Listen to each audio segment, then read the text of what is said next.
دیکھیے آج کل جو حالات ہے پاکستان میں ہر جگہ پر انسرٹنٹی کی حالات ہے. اگر آپ پولیٹیکل حالات کو دیکھ لیں، اگر آپ اکانومی کو دیکھ لیں پاکستان کی، آپ لا اینڈ آرڈر سچویشن کو دیکھ لیں، تو میرے خیال میں ہر جگہ انسرٹنٹی ہے. اور اس کے علاوہ جو لوگ مطمئن نہیں ہو رہے، بدقسمتی سے اس ملک میں جس کو مینڈیٹ ملتا ہے تو وہ اس کے مینڈیٹ کا احترام نہیں کیا جاتا. اس لیے حالات اس طرح ہے کہ پاکستان کے لوگ مطمئن نہیں ہیں. میں ایز اے پولیٹیکل ورکر جتنے بھی ہمارے لوگ ہیں، جتنے بھی اس ملک کے بڑے ہیں، میں ان سے یہ ریکویسٹ کروں گا کہ اگر اس ملک کو بچانا ہے، جس کو مینڈیٹ ملے تو چاہے جو بھی ہو تو اس کی مینڈیٹ کی قدر ہونی چاہیے. اس طرح ہے یہ جو آپ نے بات کی ہے کہ 800-900 ارب روپے صوبے پہ قرضہ ہے. صوبے کا قرضہ ہے، صوبے پہ قرضہ ہے، اس میں کوئی دوسری رائے نہیں ہے. میرے دور میں جتنے بھی قرضے ہم نے لیے ہیں وہ ڈفرینٹ روڈس کے لیے تھے، ترقیاتی کاموں کے لیے ہم نے لیے تھے، اور ایسے پروجیکٹس کے لیے لیے تھے جس پہ دوبارہ وہ ارننگ کریں گے، ریٹرن اسی پروجیکٹ سے ہوں گے، جس سے وہ انکم جنریٹ کریں گے، اور وہی انکم جو ہے وہ دوبارہ ان قرضوں میں جائے گا. تو اس کا بوجھ جو ہے وہ عوام پہ نہیں آئے گا. جس طرح IMF سے ہم قرضے لے رہے ہیں اور وہ دوبارہ بوجھ جو ہے سود در سود جو ہے اس کا انٹرسٹ جو ہے وہ پھر لوگوں سے نکالا جاتا ہے. اصل میں مسئلہ یہ ذرا میں کلیریفائی کر دوں کہ جو ہمارے قرضے ہیں، ایک تو اس کا سود بہت ریٹ جو ہے، انٹرسٹ ریٹ جو ہے وہ بہت کم ہے، اور وہ اس طرح نہیں ہے کہ ہم نے جلدی ادا کرنا ہے، اس میں کافی ٹائم ہے. اور جو ہم نے قرضے لیے ہیں، میں نے ایشین ڈیولپمنٹ بینک سے پیسے لیے تھے، اور وہ ابھی تک وہ پیسے وہ میچور نہیں ہے، ابھی تک اس کا کام شروع نہیں ہو چکا ہے. جو میرا 4.5 سال دور ہے، اس پہ جو بھی مجھ سے بات کر سکتا ہے میں اسے بالکل اس پہ مناظرہ بھی کر سکتا ہوں. باقی حکومت جب آتی ہے وہ دیکھتی ہے کہ اپنے عوام کے لیے آپ لوگوں نے کیا کرنا ہے، تو اس کے مطابق وہ چلتی ہے. شاید ہمارے پاس اتنے پیسے نہیں، یہ غریب صوبہ ہے. آپ کے 92% ریسیٹ جو ہے وہ فیڈرل گورنمنٹ سے آپ کو ملتے ہیں پیسے. باقی کوئی 10-12% جو ہے وہ خیبر پختونخوا جو ہے غریب صوبہ ہے خود جنریٹ کرتا ہے. اور پھر آپ کے جتنی بھی سیکٹر ہے جہاں پر آپ کو ارننگ ہو سکتی ہے، منرلز ہے، مائنز ہے، اس کے علاوہ آپ کے پاس انرجی کے پروجیکٹس آ سکتے ہیں، یہ جو ٹورزم ہے اس پہ آپ کام کر سکتے ہیں. لیکن بدقسمتی سے وہ ابھی تک کوئی بھی حکومت اس میں کامیاب نہیں ہو سکا.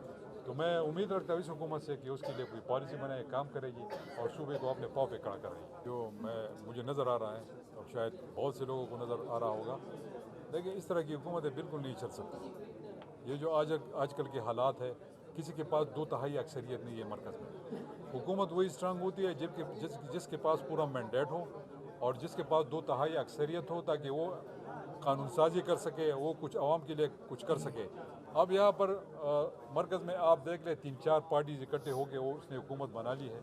ٹھیک ہے، لیڈ اس کو پاکستان مسلم لیگ نون کر رہی ہے، اور ہماری دعا ہے کہ یہ حکومت کامیاب ہو اور اس حکومت کے لیے، اس پاکستان کے لیے، اس عوام کے لیے کچھ کر سکے.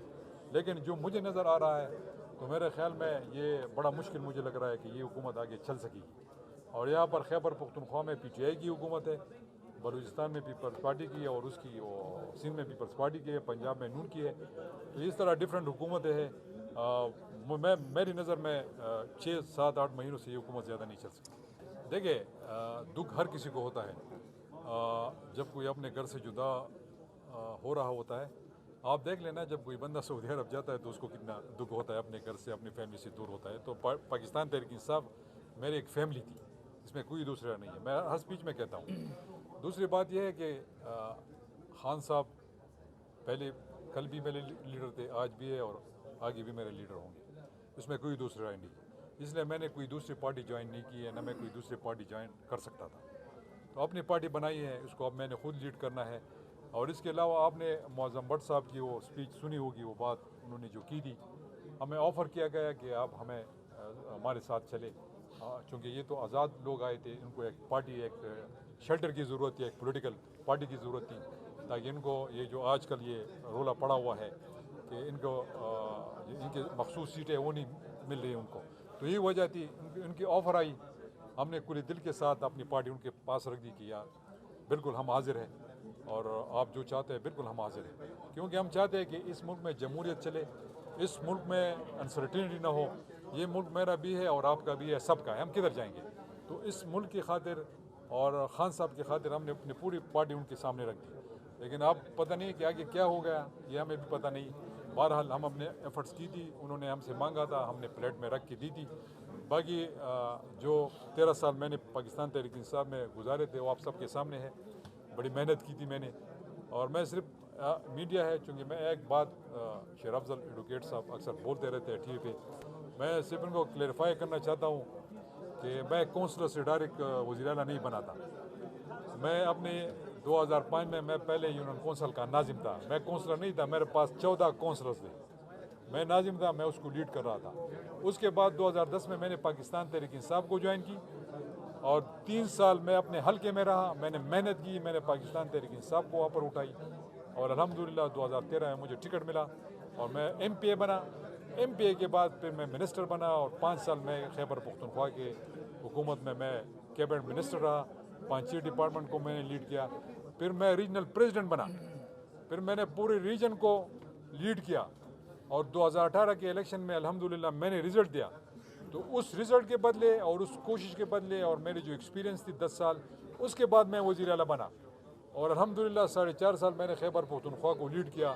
اور آپ سب کے سامنے ہے, کوئی میگا اسکینڈل ہے میری حکومت کا؟ نہیں, الحمدللہ. اس لیے نہیں ہے کہ ہم نے پرفارم کیا تھا, اور اب آپ دیکھ لیں کہ پی ٹی آئی دوبارہ حکومت میں خیبر پختونخوا میں آئی ہے. تو میں صرف اس کو کلیئرفائی کرنا چاہتا تھا کہ پہلے اگر آپ ٹی وی پہ آئے نا, تو کم از کم انسان کی وہ پروفائل کو دیکھ لیا کریں, اور اس کے مطابق پھر آپ بات کیا کریں.